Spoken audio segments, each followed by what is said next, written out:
আসসালামু আলাইকুম পুরো ব্রাজিল ফুটবল ফ্যান্স। দর্শক, আপনারা সকলে জানেন আন্দ্রেস পেরেরা কিন্তু ডরিভাল জুনিয়রের প্রথম অ্যাসাইনমেন্টে মানে ইংল্যান্ড এবং স্পেনের বিপক্ষে দলের ডাক পেয়েছিল। তারপরে কিন্তু ডরিভাল জুনিয়রের আস্থার প্রতিদান দিয়েছেন এই ব্রাজিলিয়ান অ্যাটাকিং মিডফিল্ডার।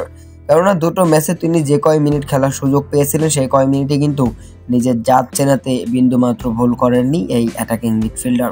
মূলত আরও একটা ম্যাচ, আরও একটা মেজর টুর্নামেন্ট আন্দ্রেস পেরেরার সামনে। যে প্লেয়ারটাকে আমরা চিনতাম না সেই প্লেয়ারটা কিন্তু এখন জাতীয় দলের মূল ভরসার নাম হয়ে উঠেছে। মূলত আন্দ্রেস পেরেরা সম্পর্কে আমরা কেউই কিন্তু ওইরকম ভাবে জানতাম না। তো ডরিভাল জুনিয়র আসলে ভিতর থেকে প্লেয়ার বাছাই করে নিয়ে আসছেন, এটা এখন স্পষ্ট। তো আন্দ্রেস পেরেরা কিন্তু ডরিভাল জুনিয়রকে প্রশংসায় ভাষাতে একটুও ভুল করেনি।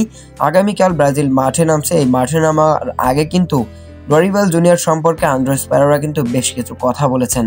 তো তিনি ঠিক কি বলেছেন চলুন আমরা একটু দেখি। তিনি বলেছেন, ফ্ল্যামিঙ্গোতে থাকাকালীন অবস্থায় তিনি আমাকে অনেক সাহায্য করেছেন, তার সাথে সেলেসাও দলে থাকতে পেরে আমি খুব খুশি।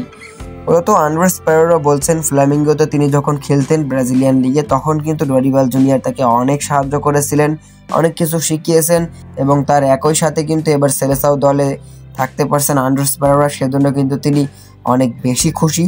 তো সেইটাই আসলে তিনি গণমাধ্যমে প্রকাশ করেছেন।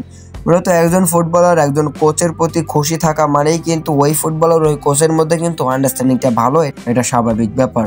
তাই তো শেষ পর্যন্ত আন্দ্রেস পেরেরা প্রথম দুই ম্যাচে যেরকম দারুণ পারফরমেন্স উপহার দিয়েছে আমাদেরকে, আমরা আশা করছি আগামীকাল মেক্সিকোর বিপক্ষেও ডরিভাল জুনিয়রের আন্ডারে আন্দ্রেস পেরেরা দুর্দান্ত পারফরমেন্স করবে।